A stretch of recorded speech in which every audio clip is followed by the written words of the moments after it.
So hello guys, once again welcome to my channel.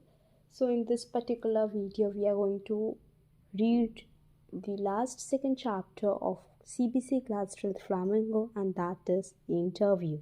Okay, so this particular story has been written in two parts by Christopher Sylvester.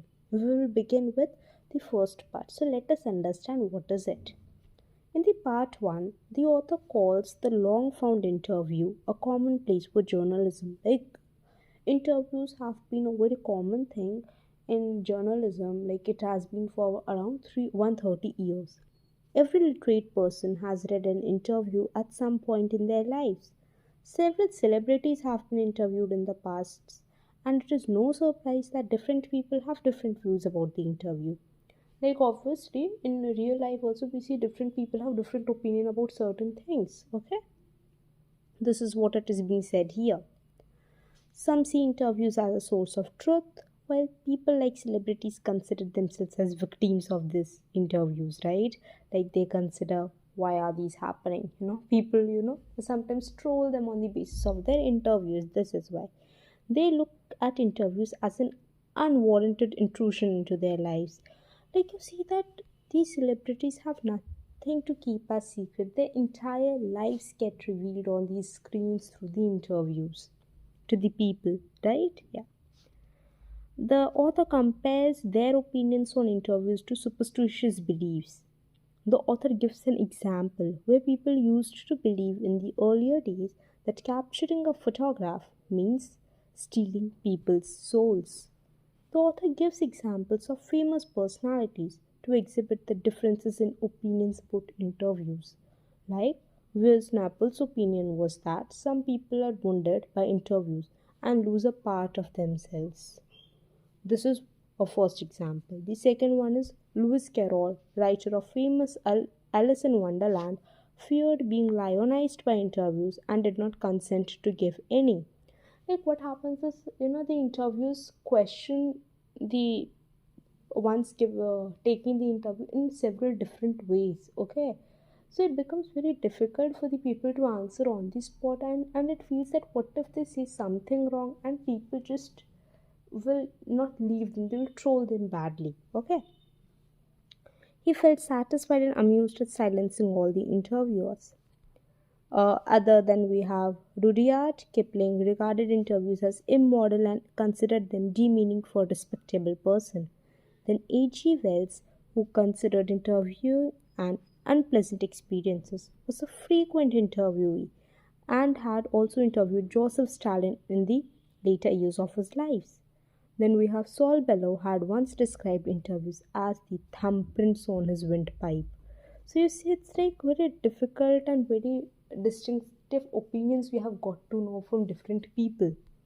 The author, however, advocates the cause of interviews.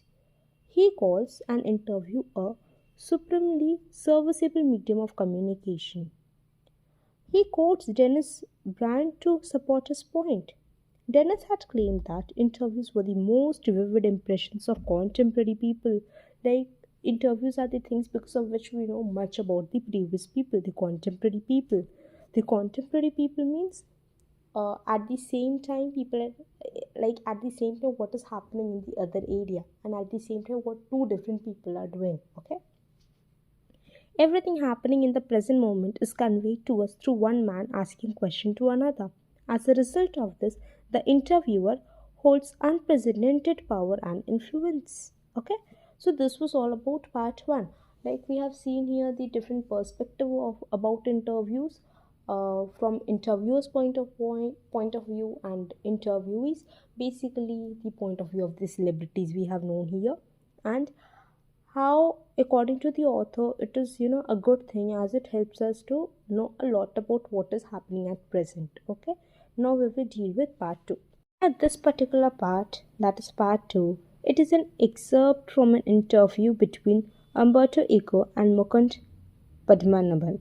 Okay, like, it's an excerpt, like it's not the full interview, just a part of it, fragment of it. Okay, so Eco is a well-known professor of semiotics from the University of Bologna in Italy. Okay, the interviewer, Mukund worked for the Hindu. The Hindu is a newspaper, you all must be knowing it. So Umberto's work were limited to academic pursuits till he started writing fiction.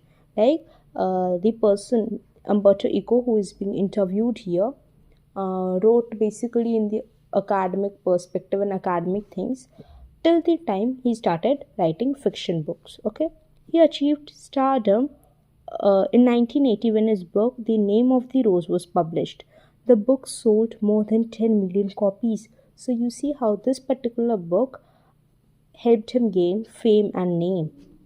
Mukund started the interview by quoting English novelist David Lodge, who had remarked that Eco was one man capable of doing all things. Umberto replies that it is true, that he gives the impression that he is doing a lot of things, but is always convinced at the end that he is doing the same thing. Like it's nothing different that you are doing and I am doing. It's the same thing that we are doing. It's just the difference of the perspectives. He elaborates that all his works ultimately represent his philosophy of peace and non-violence. They are just a bunch of ethical philosophical interest. Okay, so Umberto also goes ahead to reveal his secret that he works in the empty spaces of lives, which he calls interstices. Okay, so you see, he is basically saying that I do the same thing and I try to work on my life, especially on those empty spaces, like what next could be done. Next, Mukund comments on Umberto's style of fiction writing.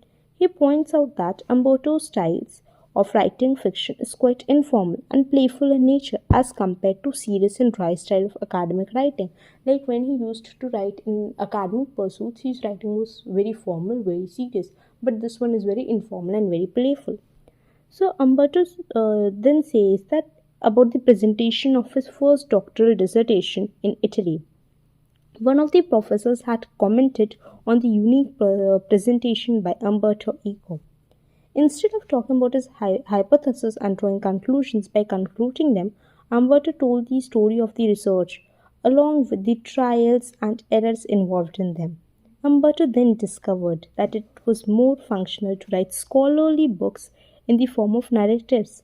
This finally led him to start writing narratives at the age of 50. So basically what he is saying here is, when he presented his dissertation in Italy, he presented it in a form of story by saying what it consisted of rather than saying the hypothesis and the conclusion. So this gave him the idea that it is really better to write the things in a creative manner, in a narrative manner, and he started writing these fictions at the age of 50.